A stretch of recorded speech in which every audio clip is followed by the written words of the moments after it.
to mention them right at the beginning of the chapter. Look at the kinds of sons these two were. Eli's sons. Verse 12 says, the sons of Eli were sons of Belial. They knew not the Lord. If you go on to verse number 16, still talking about the sons of Eli and how they used to behave in the Lord's house. Let's start from verse 15. Also before they burnt the fat, the priest's servant came and said to the man that sacrificed, give flesh to roast for the priest, for he will not have sodden flesh of thee, but raw. Verse 16, and if any man said unto him, let them not fail to burn the fat presently, and then take as much as thy soul desireth, then he would answer him, nay, but thou shalt give it to me now. And if not, I will take it by force. Now this was Eli's sons, Hophni and Phinehas, in the temple of the living God. They were taking the sacrifices from the people by force. And not only that, what broke my heart was in verse 22.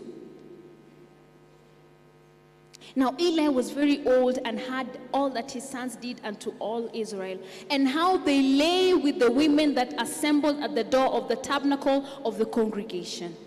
At the door of the tabernacle of the congregation, you had, we call them now pastors, because in our time, so the pastors of the church, at the door, when you're coming in, they used to wink at ladies, and they used to find ways of going with them to the back of the vestry, and having whatever lustful, whatever they had with them. It was terrible. And when Hannah was vowing to the Lord that she is going to give her baby, her only son at that point, a child that she had waited for so long, she had prayed and wept so for, she was going to give it into the hands of priests of Eli. And in that same temple, we find that Phinehas and Hophni were there. She had every idea that she was giving her only son to very wicked men. But she knew that it was still the house of the Lord. And whoever was going to take care of the child, the Lord was going to be above it all. So sometimes we are troubled, because I know sometimes the church is not what we expect it to be.